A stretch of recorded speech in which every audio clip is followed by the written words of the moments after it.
Is this thing on? Welcome back to Big Mouth and fancy seeing you here in June. A very welcome, my friends, and especially my enemies. Come in, sit down, no touching. I don't do the touching. Happy Man of Steel Day, everyone. And guess what? I'm not going to pretend. I'm not embarrassed. I didn't realise until I read it on Twitter. Just like I didn't realise today would have been the day that we could have seen Justice League 2. And that's why I did a video, because I found that situation so frustrating that I had to talk about it with my fellow DCEU fans. So today in 2013, we will excitingly went to see Man of Steel, the first Superman movie since Superman Returns. And of course, Superman Returns was a bittersweet movie. It had its issues, but it was a Superman movie after all, so we went to see it.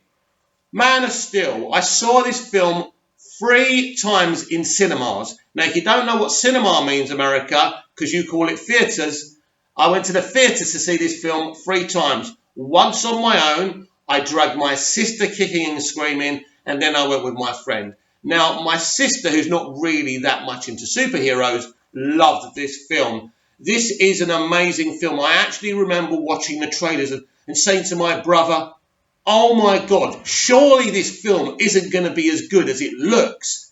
No, it was better. Because I remember watching the trailers and thinking, this looks fucking amazing. This is what a Superman film should look like. Action, Superman punching, superhero battles. It was amazing.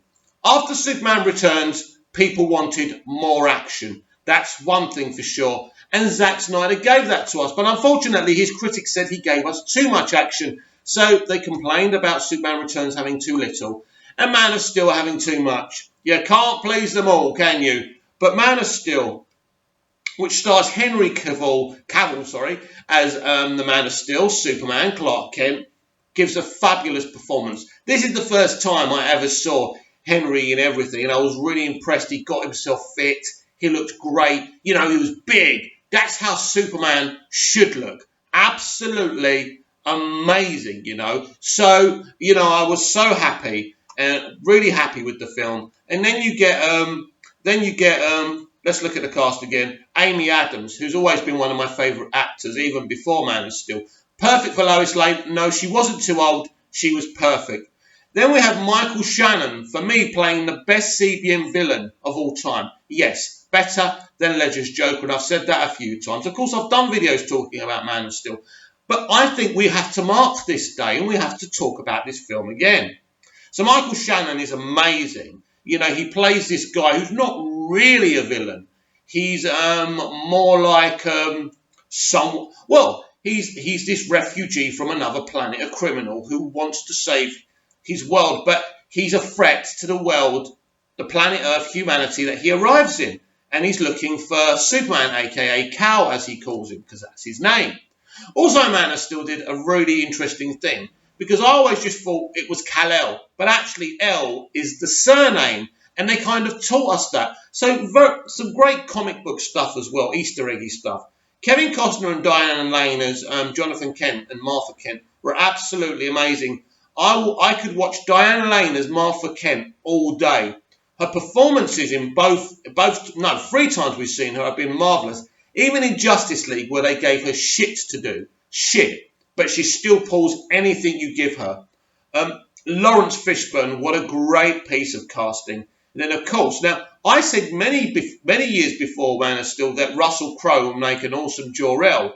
And what did? We got him. And he was brilliant, and even he was quite excited about this project. And sometimes in interviews, Russell doesn't look particularly interested or excited, does he? But he was. He was really pumped for this movie. This film is amazing. It has everything. And it really set the template for the rest of the DCEU, such as Batman v Superman. But the film behind me, this trailer we're seeing now, Wonder Woman, it really set the template visually for that movie. You can tell me everything, you can tell me whatever you want about the MCU, but visually, in terms of Snyder, in terms of Man of Steel, BVS, we know he helped with Wonder Woman. Even he advised David Ayer about Suicide Squad. And elements of Justice League, they actually kept a lot of his, VFX and action sequences in the movie, and they look amazing. especially that moment in when the Flash is running and he's looking and Henry's kind of turning around as Superman. Brilliant. There's so many great things. Zack Snyder was born to make comic book movies, and this is the best. One of the best, everyone. This is amazing. I can never see this film enough. I can't. I've seen this film on 4K so many times, as you can see. I buy all my movies in 4K anyway. But I don't know another franchise that is so well suited to 4K. They absolutely look so amazing, so beautiful. But Man of Steel is more than just a visual treat. It has emotion. It's compelling. It's dramatic. It's heart-wrenching.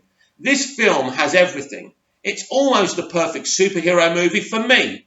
If you like the MCU and you don't like this type of thing, fine. Disagree with me down below. But at the end of the day, I love Man of Steel. And I just want to say to Zack Snyder, Henry Cavill and everyone involved, happy birthday, Man of Steel. And thank you for Man of Steel. I will treasure it for the rest of my life.